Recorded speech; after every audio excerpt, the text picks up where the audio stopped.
الرحمن الرحیم. سلام و عرض ادب خدمت شما بینندگان نهایت گرامی. در قسمت دوم برنامه نگاه حقوقی همه شما را خوش آمدید عرض میکنم. خوشحال هستم نیز در این قسمت برنامه با ما همراه هستید و بیننده برنامه خوب خودتان هستید. در این برنامه میخوایم در رابطه به مدعی کیست، مدعی علیه کیست و کدام اشخاص اهلیت دعوا کردن را دارند. پیرامون موضوع به صورت بسیار مختصر و به زبان ساده با شما صحبت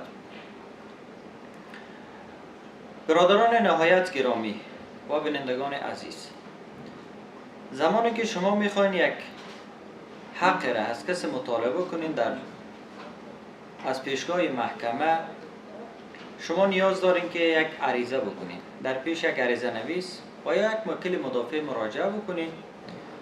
موضوعی که میخواین دعوا بکنین، حقی که میخواین از کسی بگیرین، دینی که سر کسی دارین و هر موضوعی که شما به اصطلاح از یک شخصی موضوع خودتان را مطالبه میکنین. در اینجا اسم شما به عنوان کسی که حقتان میخواین عارض گفته میشه.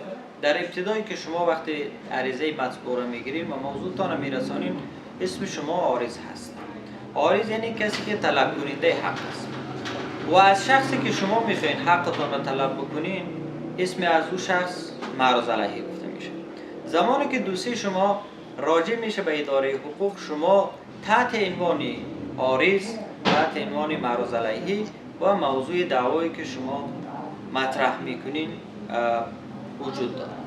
بعد از اینکه زمانی که دوستی شما به محکمه راجع شد، شما اسمتان میشه مدعی، یعنی که شما درخواست کننده حق هستین و مدعی کسی است که مدعی را به دعوا مجبور کرده نمیشه. یعنی وقتی که شما بخواهین حقتان را مطالبه بکنین، شما را به دعوا هیچ شخصی مجبور کرده نمیتونه، الا اینکه خود شما بخواهین دعوایتان را در محکمه، در ادارات مربوطه چی بکنین؟ اقامه بکنین.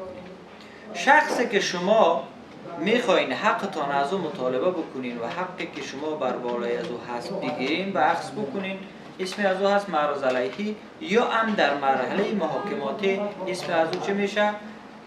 مدعا علیه.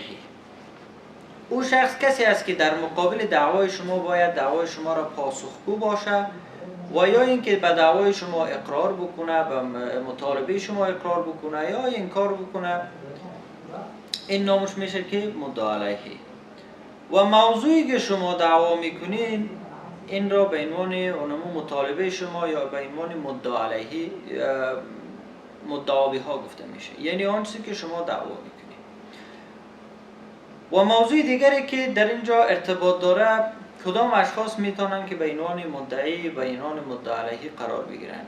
کسی که دارای اهلیت شرعی و قانونی خود باشه، یعنی که شخصی آزاد باشه، عاقل باشه، بالغ باشه، نافذ باشه و او شخص به عنوان کسی که دارای اهلیتی دعوا می باشه یاد میکنن. این بود مختصری از موضوع مدعی، مدعا علیه، مدعا بها و کسی که اهلیت دعوا را داره خدمت شما به معرفی گرفتیم.